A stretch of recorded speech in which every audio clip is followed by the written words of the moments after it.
might need to speak up a bit, or maybe the PA guy could slightly move me up, that would help. So, welcome everyone.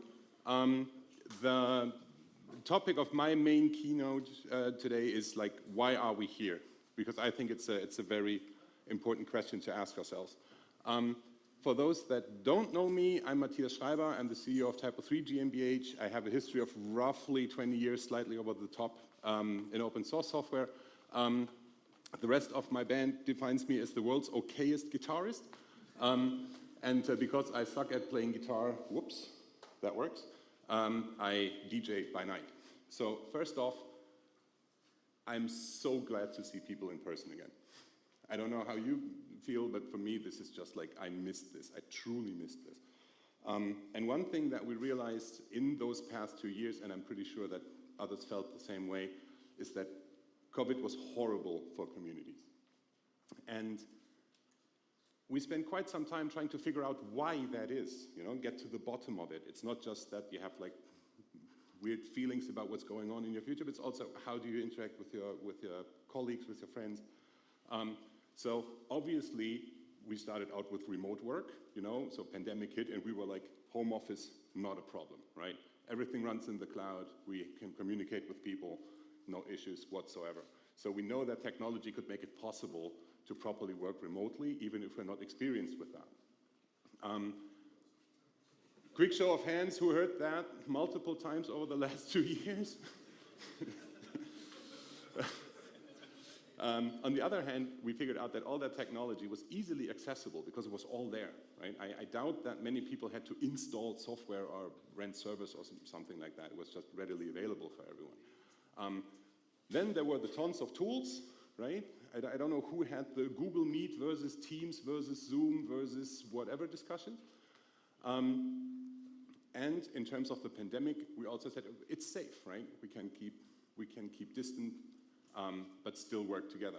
However, it came with a specific set of problems that also we didn't really saw at first hand. And the first and main issue that we noticed when we started working remotely was we always needed a reason to meet, right? So we needed to set up an agenda, right? You just don't walk into someone at the coffee machine and ask how their day was, right? So you set up an agenda, you need a reason to meet. Then, as with all meetings, right? I've met one person that really said, I enjoy meetings, right? I don't. So normally people are rather tense in those meetings, right? They're looking at the watch because there's like 5 more meetings in their schedule within the next 25 minutes. And then the biggest problem with those meetings is that it felt like a meeting because it is. That's just the nature of the whole thing. And we found that you basically lose the social interaction that you have when you walk into people, when you talk. I mean, imagine we weren't sitting in this room, but we would have scheduled a gigantic call, right? And this is, you don't talk about how warm the weather is, maybe during the can you hear me phase with the other 5 people that don't run probably. And also, we figured out that it felt more like a business transaction other than like a simple get-together. And one of the phrases that came up, it kind of feels cold. And the thing is that we realized is that humans are social. Developers too. Nobody saw that coming. And we kind of had to find a way to work around this. So the first thing we did is we switched the entire company over to Discord because Discord has like persistent voice channels. So with those channels, you could just see somebody sitting in a room and it's like walking past a small office room in the building, and you can just see, hey, what are you guys talking about, blah, blah, blah. And we have a kind of jump into the talk mentality that works. So sometimes when I just need the background chatter, I jump into one of the rooms with the developers or with the marketing people and just listen in. You know, I mute myself. I don't participate in the topic per se. I really don't. But it's just like, it feels more like coffee break talks. And at a certain time, or after a certain time, We found back to some sort of social thing. We knew what was going on in people's homes. We know what was going on in people's private life. And that was basically how we kind of dealt with it. Is it the solution to full-blown social interaction? Definitely not. So our learning from this whole remote work meeting culture, blah, blah, the first thing is we're still muddling through. We did a couple of community sprints now in the TYPO3 HQ in Düsseldorf, and no remote session, regardless of the tool, comes close to that, right? Sitting like around one computer screen with 3 people and being able to point that line is wrong, right? These kind of things. So that was our learning from the whole pandemic, and I really hope that autumn will not be as bad as it used to be in the past ones. So after that, during the code sprints where we met again in person, we asked ourselves, why are we here? Why are we doing this? And not in a bad way, right? It's not like, not frustrated, why am I doing this? But like a serious question. And we figured out that it's a pretty deep topic. It cuts close to the bone, it makes you think about what you really do. And then we started to try and find out what's the building blocks of this interaction that we have here. So there's a couple types of communities. And when I go through the slides, it will all look like super obvious to most of people. And it was also super obvious to me once I read it. So bear with me. So the types of communities that broadly exist are communities of interest, communities of action, communities of place, communities of practice, and communities of circumstance. So we will just quickly walk through these one by one. So let's talk about communities of interest. So a community of interest is a community of people that basically share the same common interest. I'm pretty sure this kind of applies to the TYPO3 community.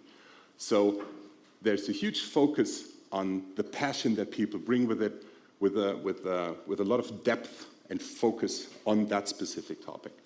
And a lot of the discussion and bonding that takes place within these communities is about what's called status jockeying, right? Because it's a community of merit, right?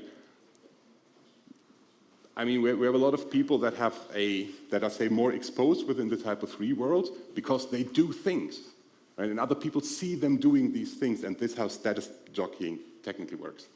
And it also has a push into the more hardcore discussions. I don't know whoever experienced a code review of a controversial feature that you put on Gerrit. That's intense, but it's fun at the same time. Another type of community that exists is a community of action. So it's a community that tries to fulfill or achieve a certain goal in order to use their power combined to make a change in the world. So there's a strong focus upon milestones. There's goals that will be set, and everybody tries to go close to these milestones. Updates are being done mostly on progress. So how far do we get towards the next milestone? And it's also trying to get the best out of the single person to achieve that certain goal. Next up, there's community of place. That's something that I think, at least in Germany, grows smaller and smaller, unfortunately. So it's a community of people united by geography. It's your neighborhood, right? It's the people around you. It might be, Michel talked today about a WhatsApp group in his block where he lives, right? That's also a community of place. And it's basically focused on local events, people, local activities, and there's useful reciprocal cycles to that. So members supporting other members. It's like every 2 weeks I get out into the garden and do the lawn mowing for the elderly lady that lives next to me because she can no longer pull it off. That's technically a community of place. Then there's a community of practice. This is something that it's a community of people that participate in the same activity. Sports club is like the most obvious thing. It's kindly trying out new things, but it's also doing what's proven over the last, I don't know how old soccer is, but very old. It's also, you're in search for what's called credible expertise. So the best soccer players get into the semifinals and then lose to questionable decisions. Everybody agrees on a certain domain of knowledge that's part of that. And the last type of community is a so-called community of circumstance, which is a community of people that are united by a common situation or challenge that they have no control over, right? So the saddest example for it, I think, is cancer, right? Or people that return from wars with PTSD. That's like, it's not their choice to do that, but they're united by providing focus for dealing with a certain situation. And there's a very lot of deep social bonding going on in those communities. I hope nobody feels that they're in TYPO3 because it's a circumstance that's not under their control right now. So, same question again. Why are we all here? What's the TYPO3 community made of, right? And taking those things, because as usual, things aren't black and white, the TYPO3 community is most likely a hybrid of interest and practice. Right? A lot of people are interested in, it might be PHP, it might be content management per se, it might be front-end related things, but it might be web technology at a broader scale, it might be making a customer happy, that's all the same interest that people have, and at the same time, it's a community of practice, and those hybrids basically have like shared parts in that. So it's a community of people that participate in the same activity, but also share another common interest that they're interested in. For example, I'm super passionate about performance. And I find a lot of people in the TYPO3 community who also share that common passion for performance and just getting things fast. And I don't know about you, but at least in my agency days, a client has never complained for the website being too fast. So that's basically the idea behind this shared type of community. And it's what they normally do because of the part of the community of interest that they share, that there's a lot of bonding going on over technicalities, so they're more lean to that side of the equation, so to say.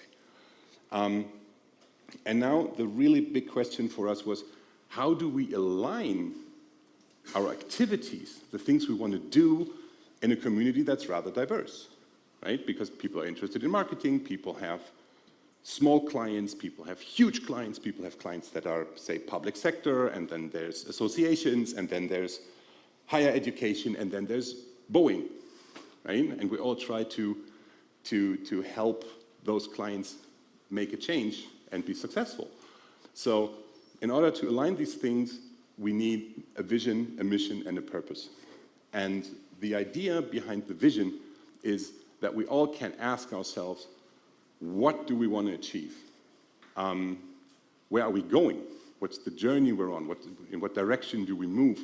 How do we envision the future of the TYPO3 product that's just core or code, but also something like this, like an event? Where do we want to go from here? The mission is closely related, but a little bit more precise. It's about what do we want to do today? And very important, who do we serve? Right? Why do we do this? For whom do we do this? What are we trying to accomplish by doing these things? And by all the things we do, what impact do we want outside our rather small community, so to say? And then finally, we need purpose and values, because that's something that struck me deeply also during the pandemic, is that if you don't have a purpose in your life, something that you aim for, something you get up for every morning, that's a pretty dark place. And it works the same for the communities. So the question here is, what do we stand for? how do we want TYPO3 to be perceived in the outside? What kind of behavior do we value above all else? And how will we conduct our activities? And I think, for example, having the code of conduct revised is a great way to give us all an idea how we can do that. Now, about vision, mission, and purpose, what's important, it's like a blueprint. So whatever we do, we can always pull out that blueprint and then determine whether we're still in line with our mission, with our vision, with our purpose. And this goes down to simple things like, how do I interact with the weird people on Twitter? Right? And I have a history of going like all out, because I'm very impulsive. But if I have the blueprint, I can pull it up and then say, okay, well, if I would answer in a, say, impulsive way onto some random weird tweet, which is the usual, TYPO3 is dying, yada, yada, blah, blah, I could just go like and look at it and say, well, is this how I want TYPO3 to be perceived? And we are in the process, and it's work in progress. That's extremely important to understand. To come up with a draft of our vision, mission, purpose. So the vision that we currently have is empower asterisk to unlock their potential, creating opportunities through content. And we put some thought into it because it's extremely abstract. But what really struck me was when we did the project in Rwanda. I don't know who knows about that, but the Rwandan government is using TYPO3 for all their digital strategies, but also in order to create a digital economy in the country. So it's an emerging country. I think that's the official UN term. But they are extremely forward-thinking in making digital technology like a key asset of their entire economy. There's a proper digital minister in the country. It's like, yes, and she's competent. It's amazing. The mission is drive freedom and collaboration through communities universally by providing multidimensional and interconnected content management software. The idea here is that freedom is not, I mean, I guess everybody saw Braveheart. Yes, that's also freedom. But there's also the freedom to be able to connect your system to everything else without being stuck to some vendor lock that you cannot get out of, which is extremely annoying. And also the multidimensionality of it is the multilingual features in TYPO3 are still best of breed, right? We can capitalize on that and make it even better than it already is. And this is the basic idea to provide a proper piece of software. And finally, our purpose is we want to equalize opportunities through open source. And if you think of it, it sounds so simple, but again, the example from countries in Africa that we're in close touch with, it's hard for them to buy, I don't know, Adobe Experience Manager, right? It's a couple $1 million in license fees. And all they get for that is like a piece of paper that says you may now use the software. And they have to renew that every single year. So the power of open source to equalize the playing field for the emerging countries, for the, let's call it less fortunate, this is where at least I and the rest of the team think this is like a great equalizer that we can use to make a real change in the world. And even if it's just a tiny bug fix, that also impacts this. And as I mentioned, it's a draft, so we're definitely reliant on your feedback and your thoughts upon these things, because, as said earlier, we try to align a very diverse community of people to strive for a common set of goals. So this is luckily why we're here for the next 4 days. So I do know that Olivier is part of that, Stefan Busemann is part of that, Matthias Bolesniak is part of that, Rochelle, Petra, Peter Kraume, Frank, me. So if there's any feedback you have, any ideas that you have, please don't hesitate to get in touch with us. Yeah, that basically concludes it. I now need to make sure that Mr. Mack comes closer to the stage, and I could take questions if there were some. We definitely need to cool the room off, because nobody's asking questions. And it's insanely warm up here. Well, okay, then I would like to hand over.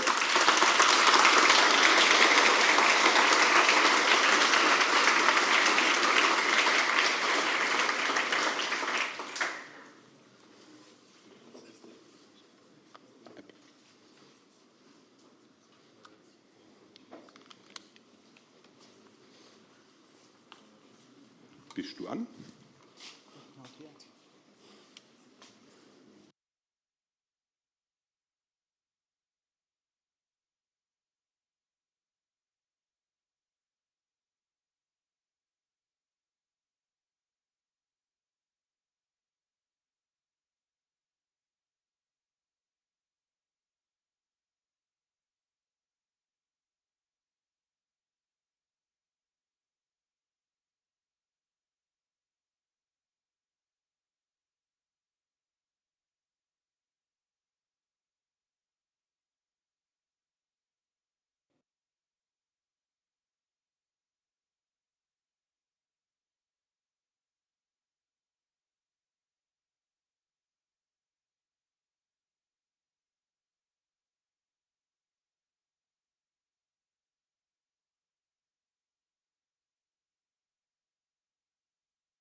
I can give you mine, maybe, because we know this works. Fine. It's live. That's totally fine too. Your headset? Yeah. Okay, cool. So, yes, now everybody can hear me, hopefully. Also, from my side, thanks for being here. I thought, what should we tell after 3 years? 3 years ago, I was here telling about some quest that we can achieve. And this time I felt that people come to me and ask, why do you even use TYPO3 and why shouldn't we choose something else? And I wonder why I am here today and actually ask you, why are you here today? Because Mathias told me why we are here, but it's about every single person. So I suggest you now turn around to the line next to you, present your name and tell you in a, super quick way, the one thing why you're here, the topmost thing. Just turn to the row next, behind you and say your name and do that.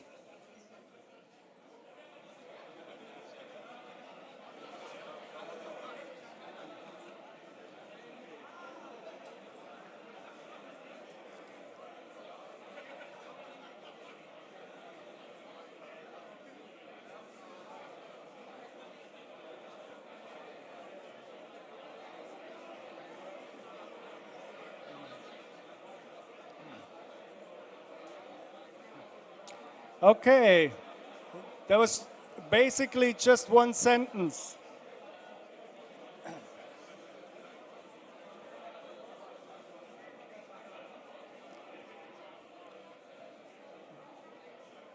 So I hope you know the name of the person in front of you and behind you. That's totally fine.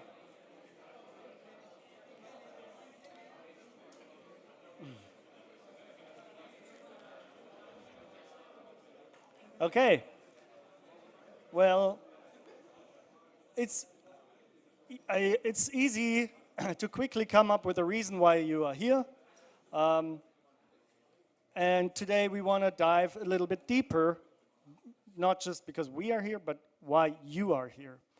And you've probably now you know the names. I hope you will talk to the person in front of you or behind you again in the next 4 days and find a bit more. Maybe you've just said something like, yeah, I want to know what's on, the roadmap for version 12. That's what people always say, or depending on the version. But, I want to learn something new that I didn't know, take something with me for my day-to-day work. After 3 years, you might want to see friends or meet new friends that you just maybe get in touch with right now. You never know. And then it's really funny that there are people you might have chatted with for quite some years and you've never seen them in person. So maybe today is a good day, or the developer days are really good days to meet them in person. It's like, oh, I thought you were like bigger. And I'm like, no, I'm really small. So this is quite fun. But also, I love these events because I get into a chat with people, between the sessions, and then it turns out, oh, this person had the same problem with the solar extension a year ago, and they fixed it, and they know how to solve it. So you really get something out of you and connect. So that's one of the things I really like about the developer days as well. And of course, we're going to have a great time. I'm very sure about that. But is that really the reason why we're here? We want to dive deeper. And I ask myself, what is our connection? Like, what's the connection between Frank and me? Or somebody else? Somehow, we're all in this one room. And what's the one thing that connects all of us together? And the answer is obvious, TYPO3. And not just that we say TYPO3, we all use it somehow, but also we like it. Because if I wouldn't like working with TYPO3, I would be on vacation right now. But I'm here because I think it's even better than vacation to having these 4 days. And it's because of this guy from Denmark. And somehow, we all know the story because we love TYPO3. He published everything, his idea, his first work, and he continued doing this. And then it turned to be bigger. And we heard Mathias talking about, the vision, mission, purpose, and the values. And I feel like there are a couple of, or a lot of things that connect us as a community, or as TYPO3. And for me, I took 4 things that you probably can all relate to. Well, it's the open source product, but also the open source spirit that connects us. It's maybe, hopefully, that TYPO3 is so stable and mature, or, well, a lot of other words you can think of. Then it's, of course, very flexible, and we like that. We use TYPO3, and we love the flexibility, and we love the community. Okay, great. But we've heard them since the very first interactions with TYPO3, so they're very, well known. And I want to dive into these topics and give them a new perspective, or give you a new perspective on these 4 words, on these principles. And the principle of being an open source product could be that we're open. We're open, and we can find, and this is something you would like, yeah, of course we know this. We can find the real reason why there's a bug in the source code. It's open source, of course. We can also report the bugs. We could even fix them ourselves or find workarounds. We can be part of the development. What I also like is if I see how somebody else is, solving their problem in an extension that's publicly available, I don't even need to know the extension, but I see, oh, this is how this person is doing it. So I can watch and learn from that and get better myself. And it's free. That's open is great, but it's all open and free. And you think that's a given? It's actually not. So I had to work with various closed source systems in the past years. I'll just take a random name, Salesforce. Salesforce is a SaaS solution, a CRM, and it has 10,000 of things in it you can use. And if you look for a problem, you find documentation from 2013. Well, we do that with TYPO3 too, but you don't even know if it's that version that you're using. It's super complicated. The user experience is really, really bad, really bad. So I don't want to use the system anymore at all. And if I really need a problem because help, I have to find a consultant. The consultant costs 2,000 euros per day. So it's like, oh, that's great. And then going back from Salesforce to another, hey, not an open source, a closed source content management system. You get the demo version, the free version, then you want to use it. So I used it. And then they're like, oh, you can't have more than 10,000 records, then you have to upgrade to the enterprise plan, right? And that's super expensive per seat. So you have to pay for everything. More features, then you also get to a platinum premium sponsor partner who's somewhere and they built crappy solution for you, but you're not allowed to do it yourself. And this is something I find like, no, closed source is not awesome. It's not cool. And we take open source for granted for every day. And that's something we can be proud of that we have TYPO3, because even though we have the import-export solution, maybe you don't like it that much, migrating from another system that's closed source, it's sometimes not even possible. With TYPO3, I can find somebody who knows databases and grab everything out of the database and do something else with it. I think that's really cool, and that of course applies to all other open source systems, or most of them. And that's why TYPO3 is not just open source, it's open. It's actually the freedom that I own the code and I own the data, or my client. That's something very, very valuable these days, that you are in charge of keeping, you know what happens with the data.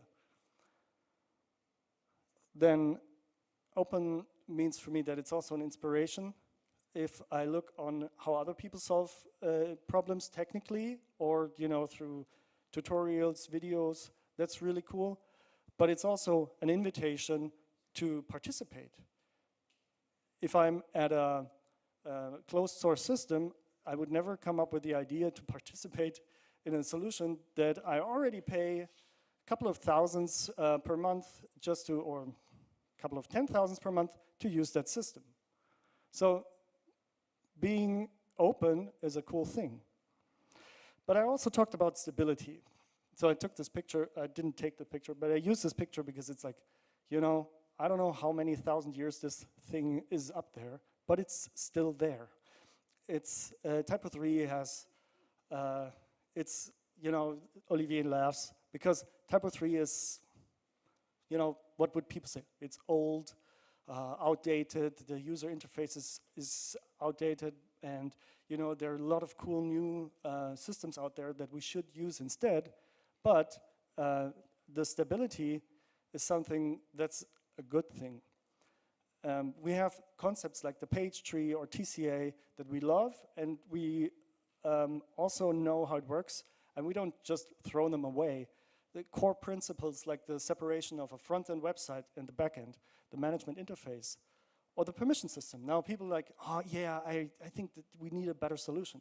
Yes, there are some things we can improve, but just a couple of months ago, I thought, well, who actually built this front-end groups thingy? And it was Casper over 20 years ago, and it's still there, and it still works for millions of sites, or has been used for millions of sites in the past 20 years. And apparently, it's not that bad. So maybe old and ancient is not that bad, but maybe a good thing. Same with the language handling. Oh, there are so many flaws with the language handling. By the way, there's another session in the next hour to improve this. But however, we've already solved and find our ways around the language problems we had with the system. And I also have seen other CMSs where it's actually, I'm really happy that we have the flexibility in TYPO3. But flexibility is the other topic. And we have an upgrade path. All right, we're all sitting here because we've upgraded our projects from version 7 to 10 or something like that. And it took us a year. And yes, I know. But I'm really happy that we actually can do that. Because other systems are just like, oh, new major version. You have to start from scratch. And then if the product is old, and that's what you hear, it's true, it's old. But we haven't, we have seen a lot of things, and we're more like adults. We're not the cool new kid on the block. So we don't reinvent the wheel every 2 years. We should have gone with Angular. Now it was React. Now we could use Vue.js. And in 2 years, something else. Yeah, we could do that. And we've actually went through that in version 4 and 6 and, prototype and jQuery and all these kind of, all this jazz. So that's something we don't do, but we also allow people to use this framework in their projects. And that also means we care about migration paths. Sometimes it's a bit bumpy, but it's also possible. We care about these kind of things, and that's the maturity part. So instead of going with, yeah, it's old, we can see an ancient, we can see the cool things that it's stable and secure, and yeah, we can rely on this. And it's TYPO3 where we have websites that run for more than 10 years. Well, I do at least, and we've upgraded all of them from version 4.2 or something like that, and it's possible. And so with TYPO3, we can build things that last for a very long time. So the next thing is the flexibility. Who is in the room knows about the Swiss Army knife comparison with TYPO3? There's one. I think it was on the website on typo3.org a few years ago. I still love it, but it's going to be even more fun because the TYPO3 you can do so many things. It's super flexible, with the languages and the permissions and form engine and whatever, right? Technical stuff. But of course, all of us, we want extensions. And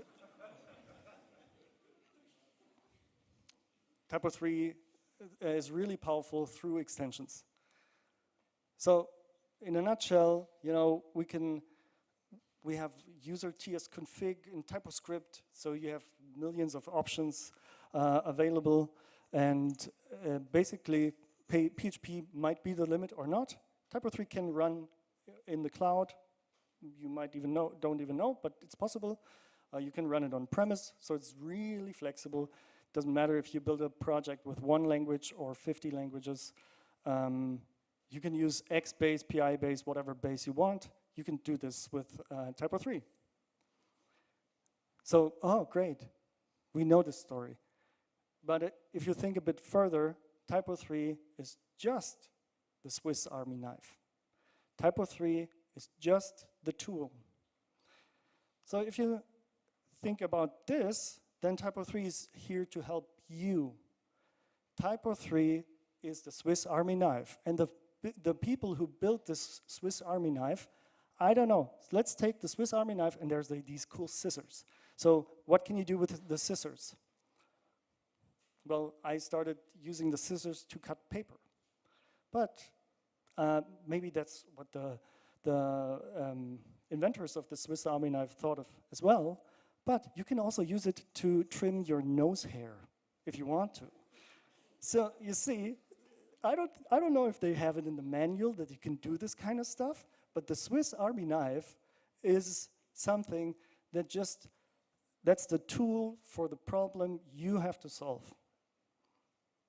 And if you think of tools, you see another tool here, the saw. If you did some, I don't know if you're into craftsmanship, but I like this picture because you see the tool and you see the person using the tool, and the tool does not care if this person is building a house or a table or whatever. It doesn't matter. The tool is there to help you, and it does its job. Well, okay, so the Swiss Army knife comparison, I got that. But if you take the different perspective, it's actually that TYPO3 is here to empower you. And that means that you're the one being creative. I don't know, whatever solution you want to build with TYPO3. TYPO3 is just the toolkit, the toolbox for your solutions that you build. It's, you know, you can use TYPO3 not just on the Earth. You could send it to space if you want to. I don't know. I don't care. It's something that you might work in that area and you need that. That also means that you are the maker. You are the one using the tool, not me and not TYPO3.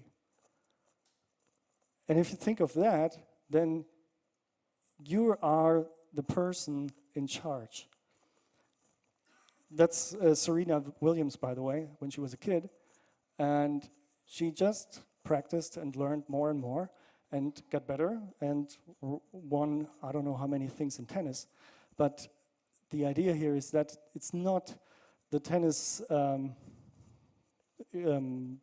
tool that they're using, but it's the person with the ambition and with the creativity and with the idea of doing something amazing. Leading to the community topic from Mathias, you get the feeling, well, I can do this on my own, but TYPO3 as a community is much more. So again, if TYPO3 would be just a content management system I have to use during my work time, I wouldn't be here. I would be at a fancy convention with suits, with all super expensive. And of course, I would leave after 8 hours because my workday is over. So actually, TYPO3 is more than the software itself. It's more than yourself because we have each other. And I call it the human factor. So TYPO3 includes the human factor because if I look for a problem, I don't even need to ask on Slack. Maybe I already found the solution because I read through it. Somebody else asked the question a couple of days ago, and the answer is there as well. That's really, really cool. Sometimes I have a new challenge. I need to import data from WordPress to TYPO3. And there might be a solution from, you know, Daniel Gertz, who's writing this Use TYPO3 blog. And you Google it, and you find the solution there. Maybe next week, but hopefully. And that's a really cool thing that we collaborate in that. And by that, I sometimes look at, you know, Georg Ringel's code, you know, the famous news guy, and I was like, oh, this is how he solves this problem with XSpace. Ah, interesting, I'll do it like this as well. Then somebody else, during the dev days, talks about the same stuff, and then you're like, I think I'll do it the right way because there are 5 other people doing it also the right way. I must be on the right way. So if I build something like an API in Salesforce, going back to the comparison, it's like it somehow works. I hope it won't break in the next update. I don't even know how it works internally, and I don't even have, you know, somebody else to check if that's the right way. Of course, if I pay somebody, but that's something I really like about TYPO3 because together we can achieve much more than any other thing that doesn't have such a great community. So TYPO3 for me is open. We build things that last for a long time. That's a good thing. TYPO3 is just a tool for your creativity, and it includes the human factor. So you're like, okay, great, a lot of theory. Let's get a bit faster, Benni. What can we do with this stuff? And I go back to I'm going to go back to the 4 topics. TYPO3 is open. And we're open, we don't, you know, in our company we use Jira, And every once in a while I get this email, it's like, yeah, there's this new version with these features, and it's like, oh, I didn't know that this feature would come out or that there's a new version in advance, because they kind of keep it closed. And I thought, well, let's have the release dates open, and this is the version 12 release dates. If you want to take pictures, Stefan, that would be the time to do that. Because I tried to be transparent and communicate a little in advance. So we have October 4th is like 2 months until we have the version 12.0. And April 25th, we have the LTS version. But I mentioned with TYPO3, questions? I repeat the question, you have your question. Is it by coincidence that it's my birthday? Yes, it's a coincidence. We'll see what you'll get in the next slides for your birthday present. TYPO3, we want to build things that last, in our day-to-day work. But TYPO3 should also be the tool that we use. So that we include things that build for a long time. So we're going to tackle one of the main problems is that it looks outdated and it looks the same for the last 5 versions thingy. We're going to improve the backend user interface, but we also want to stay true to our roots. It doesn't mean that we're going to rewrite it from scratch in 6 months with React.js. We're not going to do that, but we just want to make it modern, but also keep the things that people love. And we have a UX team, also with support from the TYPO3 company with Benjamin Kott, to work on this topic. And I'm really looking forward to these improvements. But that's not all. We also have the fileless module. We have a lot of cool things included in version 12. The fileless module should feel much more like Google Drive or OneDrive or whatever you want to, Dropbox. These kind of things we want to incorporate into TYPO3 backend, so it feels more like a web application, because it is a web application. And we also have TypoScript. TypoScript, it's so outdated, nobody else uses it. Well, that might be true, but we're not going to throw away TypoScript because we haven't found a system that's better and migratable. Remember the stability thing? That we can just say, okay, we don't need TypoScript anymore. There are a lot of good principles behind it, and we now have a new TypoScript parser, and that helps you to identify if you make a mistake there. So I think that's a really good thing. It's also much faster, and the TYPO3 frontend will benefit a lot from the performance gain. We've also simplified TCA because fewer options in TCA or clearer definitions makes it much easier to work with TCA. So instead of 20 lines, you need 3 lines. That's great. I think that's a good thing. And that's also good for people who start working with TYPO3 now. And Fluid, we also use Fluid, and we also want to include a couple of new things into Fluid, so it's less complicated, let's put it this way. And these are things that we use, that we love, and we want to make them better. That's TYPO3 built to last. But that's okay, and you're like, oh, great version, I'll wait another 2 years until I use it because of reasons. TYPO3 is also the tool for your creativity. So we thought we need webhooks, finally. Webhooks is like, I'll take an example from Olivier. Every time somebody creates a new page or publishes a new page, it would be cool to, I don't know, send a notification in Slack. Why would you want to do this? I don't know. But that's, that's an example. What we want to achieve is that TYPO3 is the tool to give you the creativity to do things with it. I don't even know what you want to do with it. But having such a unified way of creating webhooks without having to code, the idea of sending some, notification to a system is quite important these days. And something I call work in progress reactions is the opposite direction. So let's say you have a GitHub repository, and every time there's a push into this GitHub repository, would be cool. Works the same way. In GitHub, you create a webhook and send it to this URL, and then TYPO3 can do whatever with it. So you could even, so you're like, okay, great. What do I do with it? I don't know. There's an idea. It's like every time somebody registers at the Developer Days website, the speaker list gets updated because they sent something there. So you can actually modify content because of some external incident that happened. So you react on things that happen from the outside and not because you set the start time or end time to a specific date. So you can do so many things. You can create pages because something else happened automatically.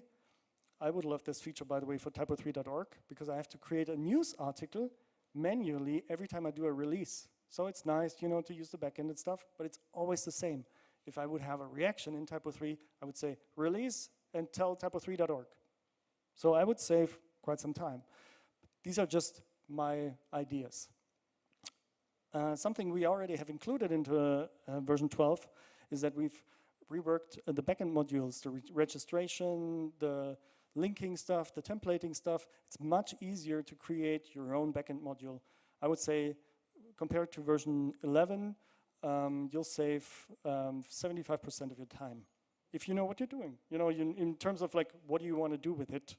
What a great, an empty backend module.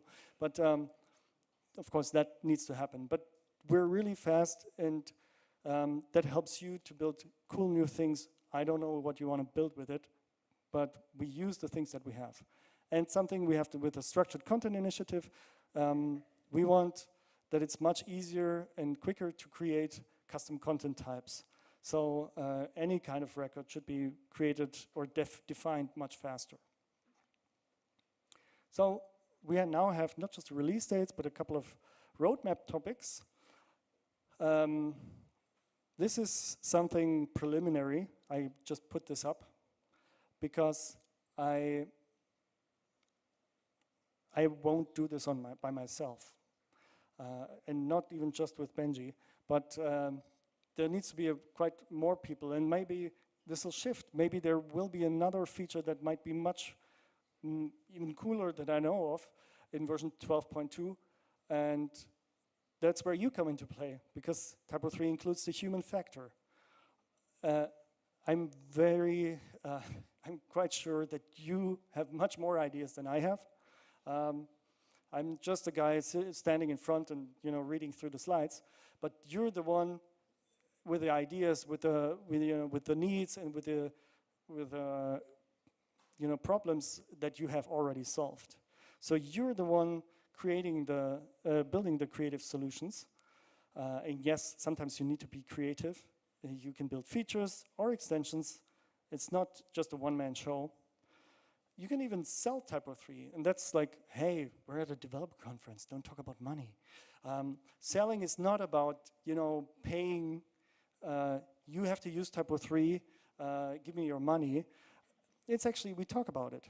So if I talk about TYPO3 in a positive way, because I like the event, or I like what's going to happen in version 12 through Twitter, but maybe with a guy in the train, what's with your shirt or something like that, you get into conversations and you talk positively about TYPO3, and that's something where you already sell TYPO3 without even knowing.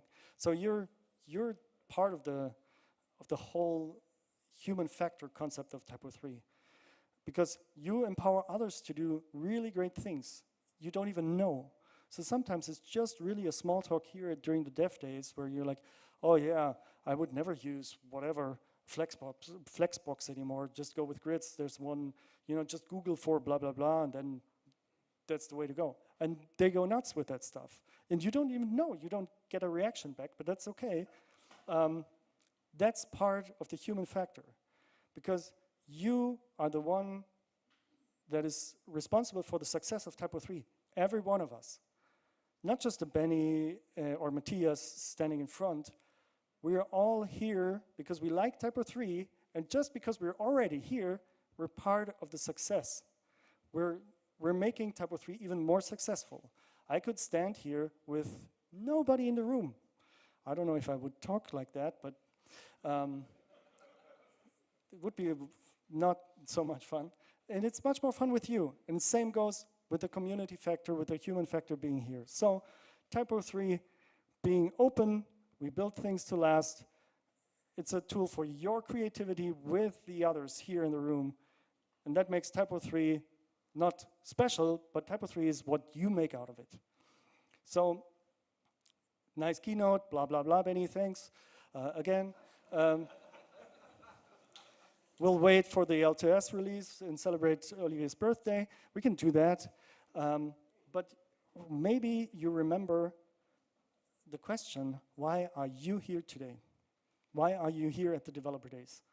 And we can have an impact on each other the next 4 days. We can connect with others. Don't be shy. You can ask me anything. Maybe not during my toilet break, but everything else is okay. And let's share our ideas and make them happen.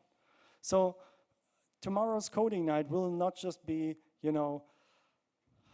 everybody sitting in front of their laptops. Well, we'll do that too, but it would be really cool if we take the ideas that you have and that I shared and work on them tomorrow. So coding night tomorrow, if you have a cell phone, you can scan this thingy. I don't know if that works. To get the contribution guides on how to set up your machine to get ready for the coding night so we can have all night to work on cool new things. So that's an optional step to be prepared. We also have, if you've never worked TYPO3 core stuff, we also have beginner sessions to do that. That's totally fine. Just come and don't be shy and ask. And then we'll see what happens, because it's really only a crazy dream until you do it. So that's it from my side. Have great 4 days at the Developer Days and talk a lot. That would be really nice.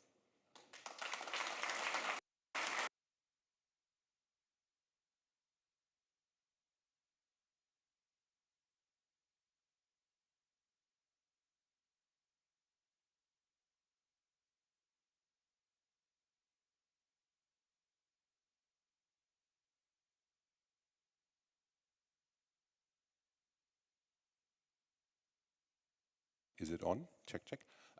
We have one small thing. Who does a certification tonight?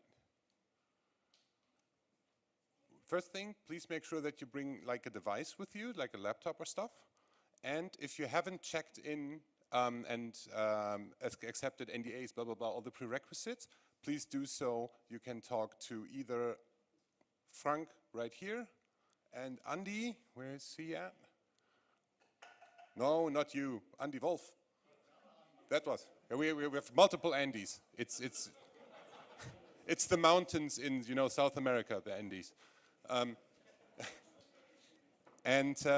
One small organizational remark: we will be putting a wall up here to get the rooms separated into 2 parts, and we're kind of done for.